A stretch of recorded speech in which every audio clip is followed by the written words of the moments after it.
Hello and welcome to a Climate Emergency Institute video on the most important report ever, that is the IPCC's August 2021 Working Group 1 report on the climate change science. This is a very special presentation because it uses PowerPoint slides for outreach provided by the IPCC.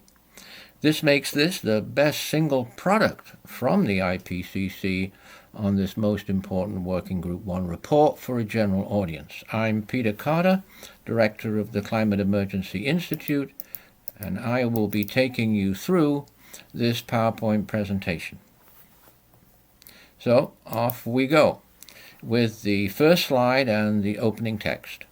Recent changes in the climate are widespread, rapid and intensifying, and unprecedented in thousands of years. Unless there are immediate, rapid and large-scale reductions in greenhouse gas emissions, limiting warming to 1.5 degrees C will be out of reach. And the press release said that this will be the case probably for 2 degrees C if there aren't immediate rapid reduction in our greenhouse gas emissions.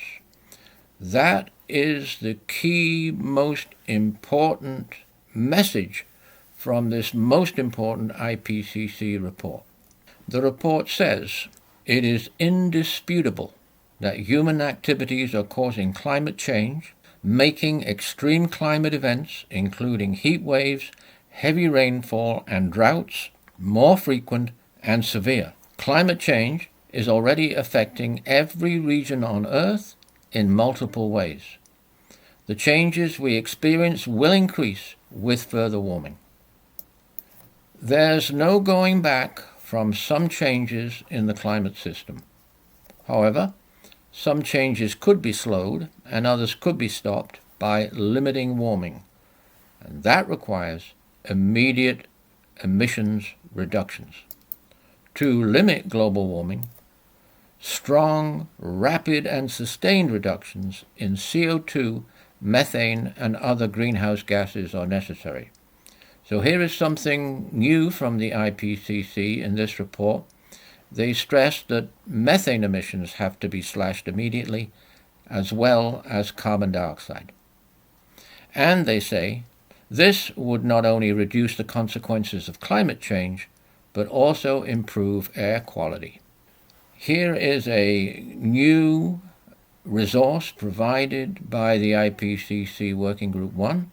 This is an interactive atlas, and with it we can check various impacts on a map such as you see before you. And we can check this over various periods of time under the various scenarios, and we can pick the season of the year. The text here is human influence has warmed the climate at a rate that is unprecedented in at least the past 2,000 years. So here is the global warming on the vertical axis. This is a particularly useful report because all of the projections and records are from pre-industrial, around 1850 to 1900. So the temperature you see, 1 degree C here, 1.5 there, 2 degrees C there. So here we are today, and this is 2,000 years, and this is the recorded temperature increase, which, as you see, is abrupt. It increases suddenly, abruptly. And this 2,000 years is next to nothing in terms of the history of the climate system. So the next slide, in addition to the one we've just seen on the left, shows the more recent global temperature increase, global surface warming, from 1850 up to the present time, 2019-2020. The green record here is simulated. That is a computer projection of the temperature increase in the absence of our greenhouse gas emissions, which you see is flat. The one here is the observed, recorded actual temperature increases. That's the bit of the up and down black trace there. And with it, in lockstep increasing, is the computer model projections. And so, as you see, over this period of time, from 1940, the temperature increase is accelerating, and it's accelerating right up to the present time. So just for the sake of looking at it even closer, I've truncated that record from the past 30 years or so, and then I projected onto the future, on the same scale, the year 2050. So if we just take a simple linear projection from the current rate of increase of global temperature, then we see that we get to 2 degrees C by 2050.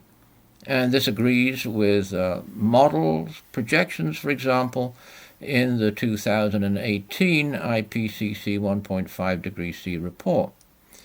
So we are heading fast for a global catastrophic 2 degrees C temperature rise by 2050. Text here: observed warming is driven by emissions from human activities, with greenhouse gas warming partly masked by aerosol cooling. So this illustration here shows all of the emissions, all of the greenhouse gas emissions, and all of the aerosol emissions. Aerosols are minute particles suspended in the atmosphere or the air. So I've simplified this down to the most important emissions that we're most familiar with. And this now shows the global warming net effect of greenhouse gas and aerosol warming emissions. This shows the contributions of the various emissions to the 2010-2019 period, again from pre-industrial. And this temperature increase on the vertical axis again, 1 degrees, 1.5 degrees, 2 degrees C, and this the IPCC calculates from the radiative heat forcing studies. So these are the greenhouse gas emissions, and then here's another group, which is the group of aerosols, and carbon dioxide contributing by far the most to the global surface heating. Next is methane. Methane isn't that far behind CO2, so it's a very, very significant greenhouse gas warming emission, and the smallest contribution is nitrous oxide there. So this group is the aerosols, and we have a warming aerosol, black carbon or soot, and fossil fuel combustion gives rise to black carbon. Then we have 2 air pollution acid aerosols. The biggest source of these by far is the combustion of fossil fuels, and this one here, NOx, is oxides of nitrogen, and the larger one with respect to cooling effect, SO2, is sulfur dioxide. So in aerosols we have the black carbon warming, and we have the acid aerosols cooling. That results in any case in the net warming of about 1.1 degrees C with respect to the data collection from this Working Group 1 report. Because by far the biggest effect of the aerosols is the cooling mainly from SO2, that means that when fossil fuel emissions are reduced and stopped, because to avoid total planetary catastrophe, the combustion and emissions from fossil fuels must stop. That will stop, of course, the carbon dioxide emissions, but it'll also stop the most of these aerosols, particularly the cooling aerosols, and particularly the sulfur dioxide. And so that will result in some unmasking of what has been called this hidden extra heat from aerosol cooling. This is a new representation by this Working Group 1 report, and the text is: climate change is already affecting every inhabited region across the globe, with human influence contributing to many observed changes in weather and climate extremes. And this is an important difference from previous reports. The IPCC is now certain not only that global warming and climate change is caused by human industrial emissions, but certain that these are the cause of the increasing extreme weather events. So it provides three groups of these. This is global heating, this is precipitation, and this is changes in soil moisture. And it breaks these down firstly to the global heating or global temperature change, and it's all in actual fact heating, which is shown in this reddish color. And this, if you can imagine a map of the world behind these, this shows a very, very wide general distribution right across the globe of this increase in extreme heat, which we've become painfully familiar with over recent years, particularly in this year, 2021. If you go to the report, this is the SPM, the Summary for Policymakers, you'll find this image here, and you'll find in the text the various regions. So this is North America up here, Central America here, South America down there, Europe is here, Asia across here, here's Africa, and then here's Australasia, Australia, the various regions in Australia, I should say, New Zealand here, and the small Pacific Islands here. So you see, with just a couple of exceptions, all the regions, inhabited regions of our planet, are being hit by increase in extreme heat events. So the next one is change in heavy precipitation, and the increase is in green, and you can see that all the continents are being affected by extreme heavy precipitation events, torrential downpours, storms, and of course leading to flooding. So here, regions in North America, one region in South America, regions in Southern Africa, regions right across Asia and Europe, and Northern Australia. So although not quite as widespread as the extreme heat, very widespread indeed, particularly affecting Asia. So the third one is change, and these are observed, recorded changes, of course, in drought. And drought is classified as agricultural and ecological in the science. So the increase in drought is the orange here, and the decrease in drought is green. There's only one region in northern Australia where there's a decrease in drought. The changes for drought are otherwise all increases. We have a large region up in the United States, a large region in Southern America. Southern Europe is being affected. Regions in Asia are being affected by drought, and African regions also affected by drought, and southern Australia is being hit by drought year after year after year. Now we come to the section of projections of emissions. So now we are looking at the IPC scenarios, and yet again, this year for this assessment, the IPCC has changed its scenarios, and they are now called SSPs. There's no need to go into the details of those. There are 5 of them. We're just going to be looking at the ones that matter most to us, which is the best case scenario and the worst case scenario.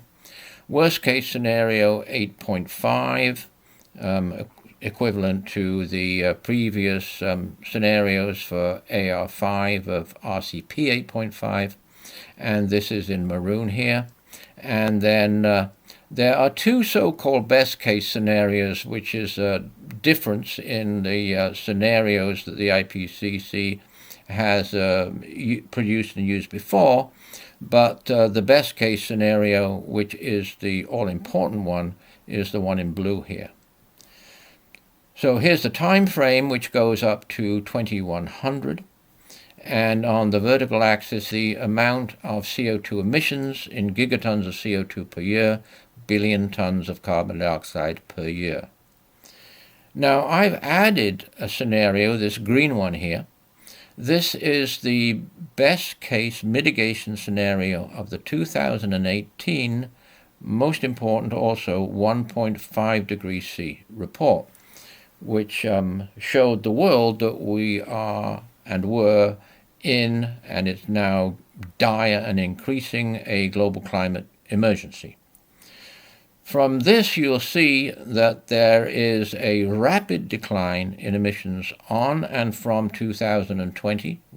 Most people will probably remember, because the media covered it very well, that there is required to be a 50% drop in global emissions from 2020 to 2030. So you can see there's an important difference in respect to the stringency of the measures to reduce global emissions in order to avoid catastrophic global climate change. I also want to draw attention to the fact that this here is the zero emissions line, so underneath so-called negative emissions, and the projections here assume the capacity of removing vast amounts of CO2 from the air. Now, we have no capacity for that today, and in the foreseeable future, there's no capacity to be doing that at scale in any case. So this actually, although the assumed negative emissions are put into the projections of the IPCC, this is yet another imperative reason that emissions have to be put into decline right away. And they can be put into decline immediately. So note that the negative emissions amount is way, way less for the best case 1.5 degrees C report than for the Working Group 1 6 assessment report. There's a very big difference. So next we have methane, and the mitigation best case scenarios for methane show methane decreasing from 2015. So we're way behind where we need to be for our future survival on methane, as well as for carbon dioxide, CO2. So there's the worst case scenario on methane, the best case scenario in the light blue down here. Now you'll see that there's no negative emissions for methane. This is impossible. And the methane emissions, relatively speaking, do not drop as low from their initial level of emissions compared to the drop that we can achieve in the case of carbon dioxide. This is the third greenhouse gas, nitrous oxide, and again, for mitigation, nitrous oxide was required to be decreasing from 2015, and it decreases and plateaus up to 2050, and then there's not much change. No negative emissions for nitrous oxide, that's completely impossible. And relatively speaking, again, the IPCC is not projecting the ability to get nitrous oxide as close to zero as is possible with CO2. Next, we have the cooling aerosol, sulfur dioxide, SO2, and the worst case, in which we continue to do nothing, next to nothing, or in fact worse than nothing, because our government's pushing further fossil fuel extraction and fossil fuel pollution, then we continue putting out air pollution, cooling sulfate aerosols, along with the CO2, as well as the methane from fossil fuel combustion, because now we're aware that the natural gas industry is producing a lot of methane because natural gas is methane. Assuming that the governments decide to stop committing what I call the crime of all time and not doing anything about greenhouse gas emissions, assuming that they change and do so, then you'll see that there's a sharp decline of the SO2 emissions along with the along with the CO2 emissions, and that comes down, getting close to zero in this case by 2100. And as the sulfur dioxide emissions go down, then the cooling will be removed and this unmasked heating effect will show up. It doesn't show up all of a sudden, of course, which the models have been indicating for years and years and years, and people have been getting very alarmed about that. It is an extra reason, as I say, for the imperative of immediate reduction of all fossil fuel emissions, but it doesn't occur all at once. The unmasking occurs over a period of time. This shows the future projected emissions, and it shows the scenarios in the case of the total emission, the carbon dioxide, the non-carbon dioxide, other greenhouse gases, and aerosols. So these are broken down according to their effect on global temperature, again on the vertical axis, and so these are portrayed for all the scenarios, best case one here and the worst case one there. I've added this slide in here because it's very clear and very important, and this shows projected global temperature increase according to the SSP scenarios. These are the new scenarios, the SSP scenarios, and it shows it for all of the scenarios along this horizontal line here, best case at the top, worst case at the bottom, and it also shows it over periods of time around 2030, around mid-century 2050, and around the end of the century up to 2100. And so you can see what's happening to the progressive increase in global temperature over time with the various scenarios very nicely here. Next, we have this key statement in this IPCC assessment.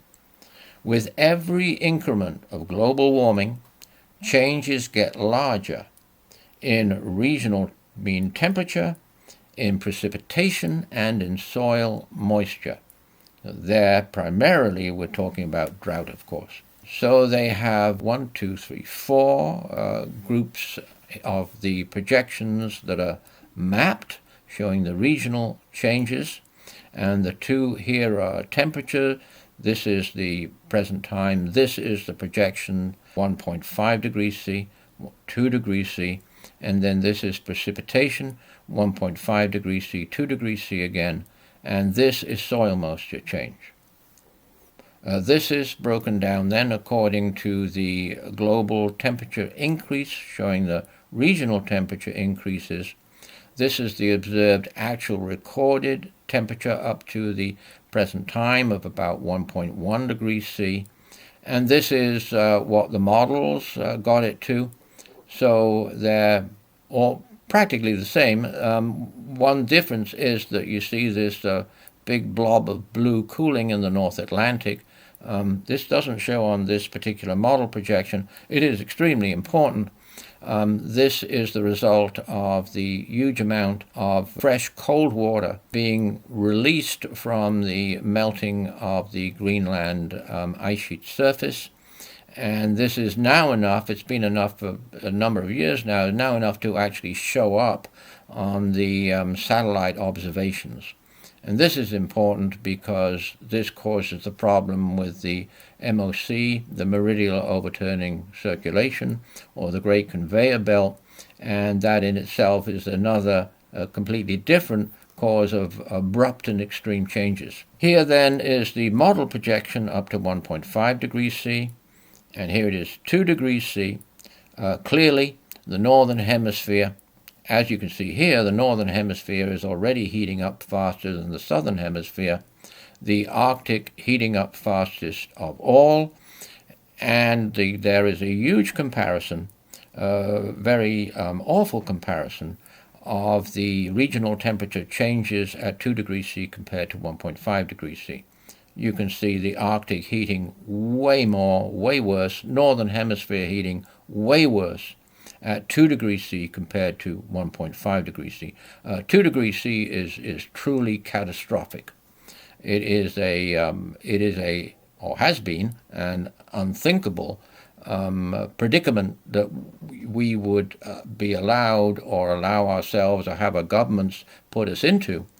But now, as the IPCC in this report says, without immediate reduction in CO2 and methane emissions, this is what we're looking at. We're looking at this 2 degrees C, and we're looking at it by 2050. So this shows the incremental change in precipitation at 1.5 degrees C here, at 2 degrees C here, and the browner is the drier, and the greener is the wetter. This is extremely important, of course. This is the change in soil moisture, and soil moisture goes down towards drought with the more brown, and the heavier, the larger amount of soil moisture getting to be waterlogged at these very, very high levels of additional soil moisture, the more green it is. Now, you see with respect to the drought that there is very widespread, very large regions of the planet being affected by drought at 1.5 degrees C, and at 2 degrees C. At 2 degrees C, the regions being affected are the same, but the soil moisture reduction, the drought, is more severe. Now, of particular importance is the drought in the North American regions, in the United States and even up into Canada, and down to Mexico and Latin America there. So this is a huge, huge reason of crucial and incredibly successful food production. And at 1.5 degrees C, that is going to be hit severely with drought, and more severely at 2 degrees C. Drought across Spain and Western and Southern Europe, more severe again at 2 degrees C. Drought in the Northern Hemisphere again in China, more severe, much more severe. See the difference between the shades of the brown between 1.5 and 2 degrees C. This is northern China there, and that's southern China there. Moving to the Southern Hemisphere, a huge region of drought here in Brazil, going into Argentina and into Chile. Chile is already in mega drought, so this is mega drought. The southwest of the United States, which you see much more severely at 2 degrees in C, southwest of the United States, the published research is telling us that that is going into mega drought. This involves the Amazon, Southern Africa, South Africa, and Southern Africa, a huge region affected by drought here at 1.5 degrees C, more intense at 2 degrees C. And Australia, of course, has been impacted by drought year after year after year. So we are looking at a disastrous situation for soil moisture and, as we've seen, global surface heating at 1.5 degrees C.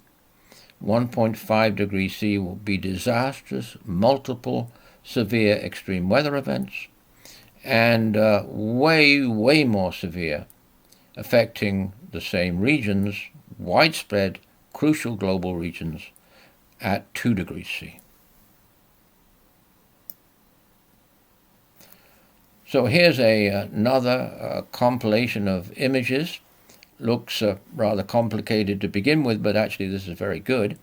This shows projected changes in extremes are larger both in frequency and intensity with every additional increment of global warming. So these charts here show yet another line of evidence that extreme weather events are increasing in frequency and intensity, and that they will continue to increase with every additional increment of global warming. The top two here are temperatures, and this way of communicating this increase in extreme events is, in a sense, extreme of extremes. This is looking at what is called 1 in 10 year events, and in the case of the temperature increase, the 1 in 50 year events. I think most people probably understand that a 1 in 10 year event is such an extreme event of heat, for example, that naturally they would only occur once in every 10 years, because after all there is some normal climate variability. And in the case of the temperature extremes here, we have 1 in 50 year events that naturally before industrialization would only be occurring once in every 50 years. So as I say, these are temperature increases, 1 in 10 year event, 1 in 50 year event, and below here we have events of precipitation, 1 in 10 year event, and in the case of a drought, 1 in 10 year event. So here are those two hot temperature extremes over land. 1 in 10 year event here, 1 in 50 year event here.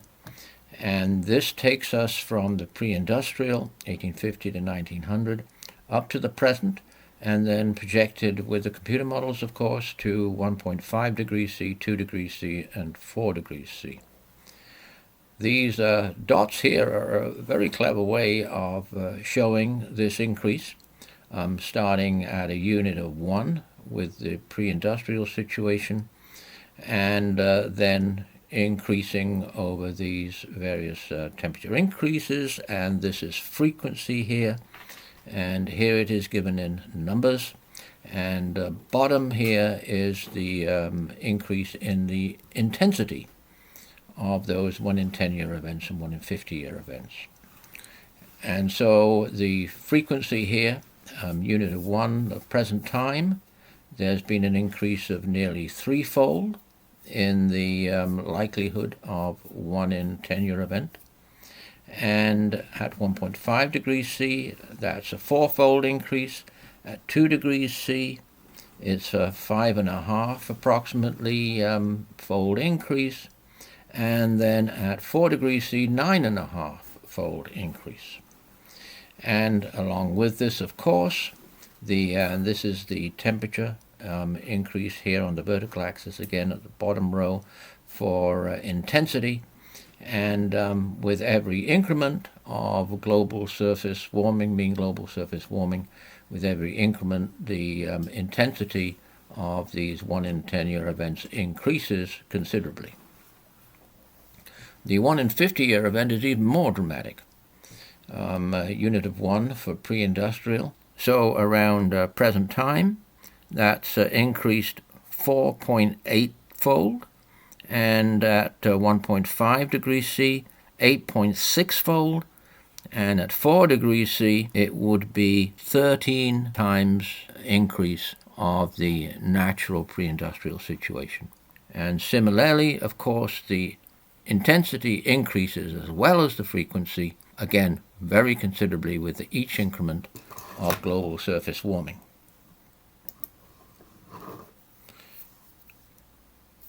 Here we have a heavy precipitation over land, 1 in 10 year event for this, unit of 1, pre-industrial.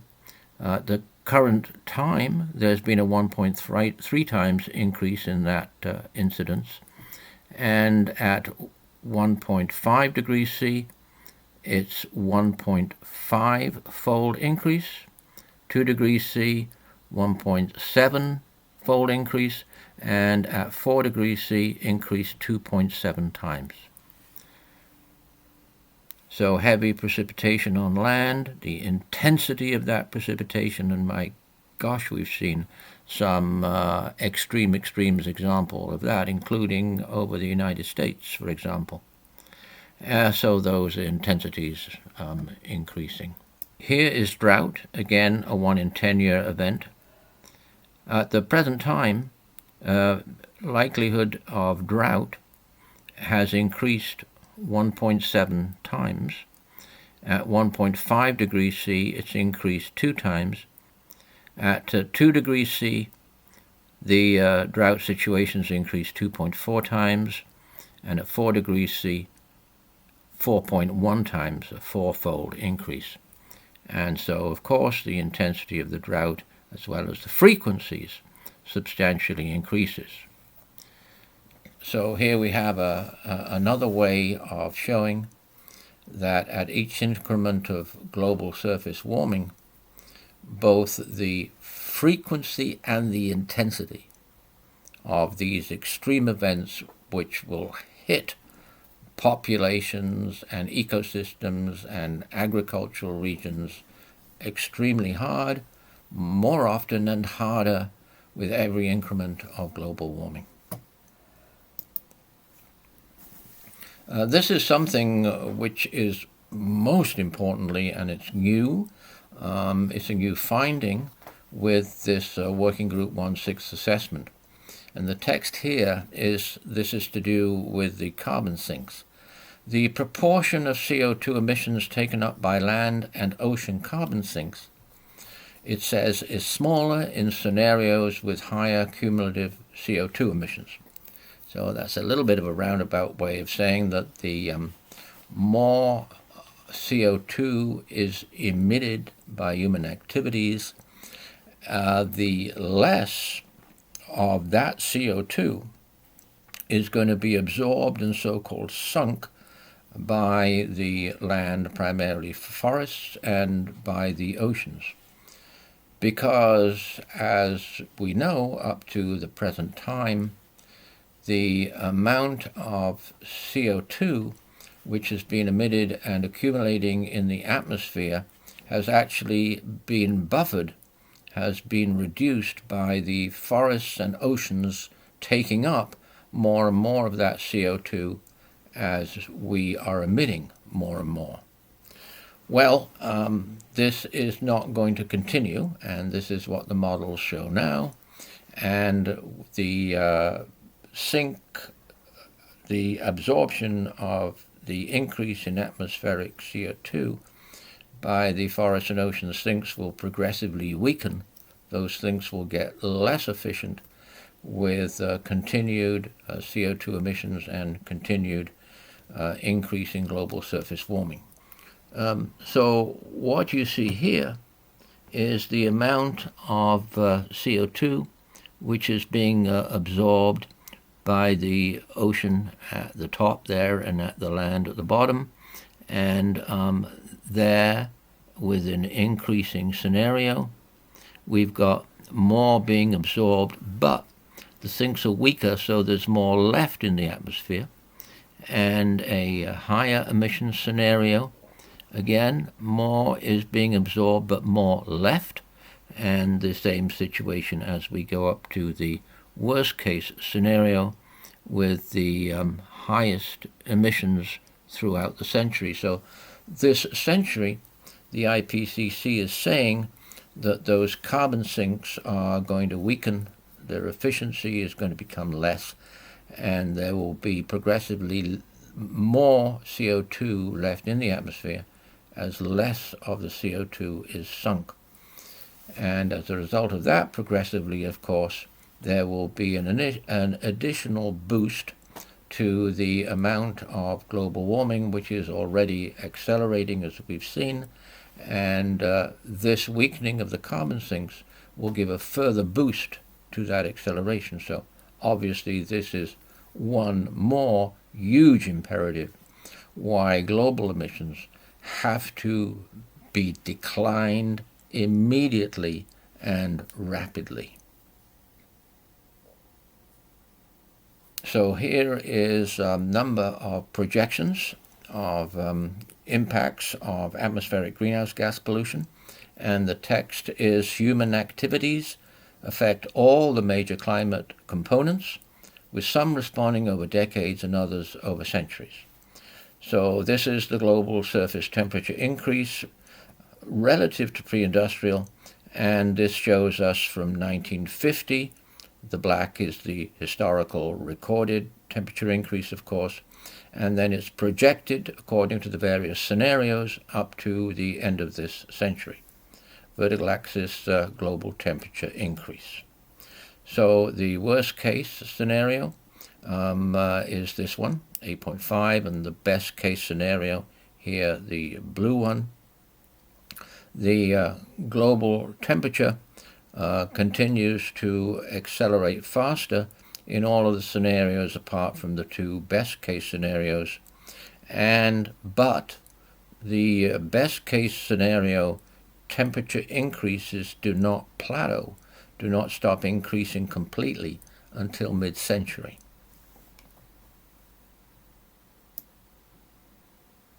This is a projection for September, summer, that is Arctic sea ice area, sea ice extent, and this is shown from 1950 up to the end of the century. It's in kilometers squared, 10 to the 6th power. That's an awful large area, region up in the Arctic. We're talking several million square miles of sea ice up in the Arctic. And the sea ice was increasing and then started to decrease. And then the rate of decrease accelerated, leveling off somewhat only in the past few years. So there's a very, very big decrease here in the amount of sea ice area. Then projecting on here is the best case scenario, the most amount of sea ice remaining at the end of the century, and the worst case scenario, the least amount, of course, remaining at the end of the century at the bottom here. But this is the computer range, and there's a big upper range and a comparatively less lower range. And this lower range does indicate that we could get to practically ice-free. This dashed line is practically being ice-free. We could get to that situation by 2030 of, at the end of the Arctic summer, the sea ice being virtually completely gone. Now, that is vitally important to the entire planet, particularly in the northern hemisphere, because as is well known and clearly obvious, the sea ice, shiny sea ice as well as snow, that reflects the solar energy away from the Arctic, the North Pole, away from the northern hemisphere, and has a relative cooling effect then on the planet eventually as a whole to some extent. With the reduction, with the melting away of that summer sea ice, what is called albedo, the white reflective surface, is replaced by dark open ocean, and that is very good at absorbing heat. So the North Pole loses less and less ability of cooling reflective heat energy, potential heat energy, and absorbs that energy of heat into the open ocean. That's called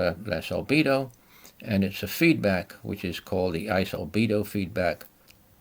The complete loss of the Arctic summer sea ice is a potential planetary catastrophe, because not only will the Arctic temperature increase continue to accelerate as it is, but the extra heating in the Arctic will be thawing the permafrost, which is thawing already, and it will thaw more and more, faster and faster, and will constitute another feedback, which is a greenhouse gas feedback, in which the thawing permafrost is emitting greenhouse gases, which it currently is doing.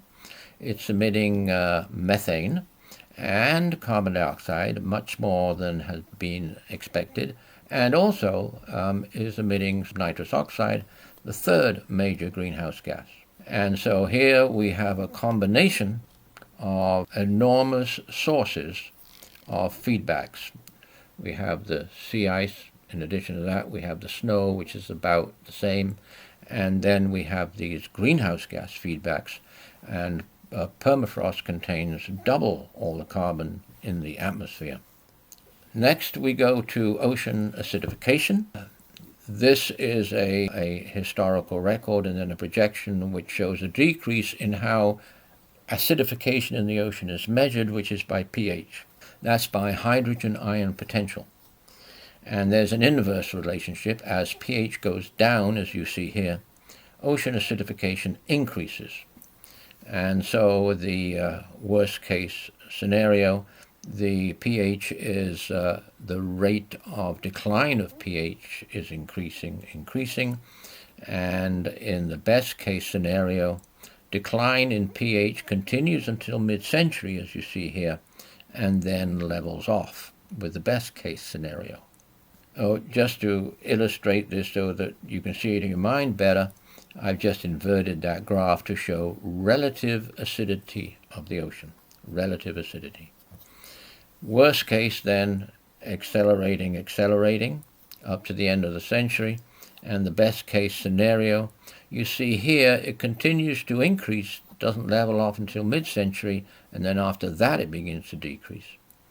And so, as with global surface temperature, we're already committed to a lot of extra ocean acidification, even if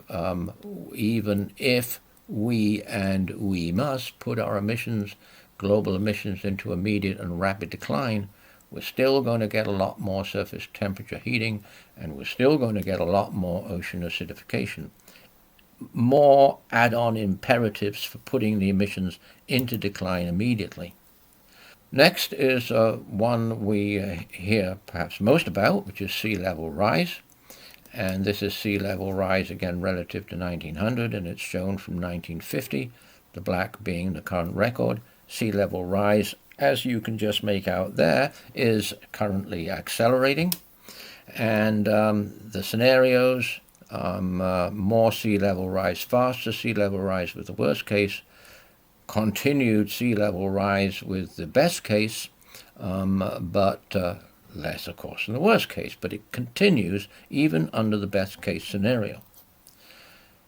However, in addition to that, there is what the IPCC calls the low likelihood, high impact situation, which is a result of ice sheet instability, the Greenland ice sheet and Antarctic ice sheets, and they have the potential to become unstable and more of those ice sheets to literally fall into the oceans, and a huge boost to the rate of sea level rise from that. Now, the most recent research is indicating that the destabilization will occur in Greenland, and not too far down the line, we might be always there.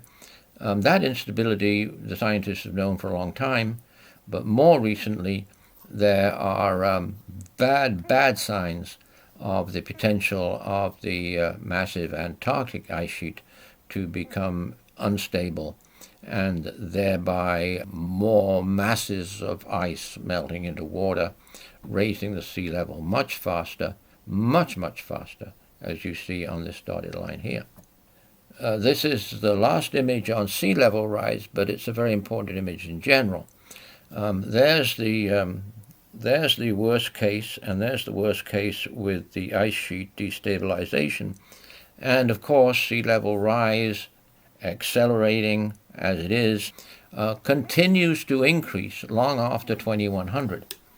All of these projections are only given up to 2100. So in the case of sea level rise at 2300, the sea level rise is way up to that extent of meters of elevation. This illustration, which I've adjusted somewhat, I've turned it 90 degrees because it was very, very difficult to follow these group of texts here. This shows multiple climate impact drivers that are projected to change right across the world. So these drivers increase to the right here of this line, and they decrease to the left. They are changes with reference to 20 to 30 year period from now, centered around 2050, consistent with 2 degrees C of warming. As we've already seen, we can expect 2 degrees C of warming, catastrophic to the human population and to the planet by 2050, particularly as we are tracking the worst case scenario. So this group here at the top is heat and cold. Next, wet and dry, a group of drivers of wind. Here, driving sea and ice change. Others, notably including air pollution. Air pollution increases with global warming, and of course most of the killing and damaging to health air pollution is caused by what causes that global warming, which is the combustion of fossil fuels, the totally unnecessary combustion of fossil fuels. This group here is coastal, and then the bottom group here is the open ocean. And this includes the planet, of course, is planet ocean. The land is a very small proportion of living space or habitat to life. The oceans constitute 99% of that living space. So the oceans is so important for us to study and take in. So the oceans are being heated. There are marine heat waves. The oceans are being acidified. Change in salinity is happening in regions. And the oceans are suffering from deoxygenation. So all of those impacts, all of those insults to the integrity of the oceans, they all interact, they're adverse, they make each other worse. So the ocean situation from greenhouse gas pollution alone is a catastrophic potential impact to the entire planet. So the metric used in these climate drivers then over this period of time up to 2050 is the number of regions of land which are involved. And that can be an increase or a decrease in these regions. And 5 at the bottom, the lowest number of regions, and 55, the most regions. So if we look at these top two here, which are global warming, global mean surface temperature, and extreme heat, you'll see that these affect the maximum amount of regions. Now, there is a decrease in some of the climate drivers, and for example, a decrease in cold spells and a decrease in frosts. So that would be the number of regions that are affected by decreases in those climate drivers. And so this is another reason the impact in the regions of the planet being impacted by multiple climate drivers, another reason why the climate situation is getting worse faster, and it will continue to get even worse, even faster. And that is, even if we mitigate, as we most certainly have to, even if emissions are put in decline on an immediate and rapid basis. It's not as if when those emissions are put into the most rapid decline possible, fastest possible, it's not as if these impacts, including the global surface heating, are going to decrease fast. They're not. The report already in this slideshow has said that it will carry on for 20, 30 years. Another reason why they have to be slashed immediately. So this last couple of slides is on CO2. This is showing cumulative CO2, which is what the scientists have been using as a tool or a guide to mitigation. And you see this cumulative carbon dioxide on the bottom row in gigatons of carbon, billion tons of CO2, which goes up to 4.5 thousand there at the top, and then the temperature increase going to 3 degrees. So this is the historical, observed and recorded global warming, and here is the relationship between cumulative CO2 and the temperature increase. Best case here, and further up the line, the worst case there. And the IPCC points out the near linear relationship between the cumulative CO2 emissions and the global warming from the 5 various scenarios. The last slide here shows that cumulative increase and shows the clear difference and link amongst the scenarios. So here is 0 CO2 cumulative emissions, and it goes up to 4,500 cumulative emissions. And these faint grey lines connect the SSP scenarios and the time frame. So there you see 2030. So there would be the best case scenario, there would be those 3 middle case scenarios, and that's the cumulative CO2 that would be resulting from the worst case scenario. Obviously way lower cumulative CO2 than the worst case scenario. I mean way, way, way lower. The cumulative CO2 is tracking the worst case scenario. There was a paper on that 2 years ago, I guess now, and that was a very definite paper. It was entitled The Worst Case Scenario is Tracking Cumulative CO2. Another reason for immediate rapid decline of carbon dioxide emissions. So I'll leave you with the 2 big messages that I see coming out of this. With every subsequent increment of global warming, every small increase in the global temperature, we're going to get more of these extreme weather events. They're going to be more frequent, and they will become more intense. And they will be hitting us on all continents, in all populated regions, extremely hard, and harder as time goes by, if the governments are not compelled, and the corporations, I would hope, to put global greenhouse gases into immediate decline, as was asked for in the 2018 IPCC report, and is being asked for again in this 2021 Working Group Science 6 report. These projections of multiple severe extreme weather impacts, and we know how powerful and devastating they can be, across a wide range of continents and regions. We cannot permit children to be exposed to that kind of world.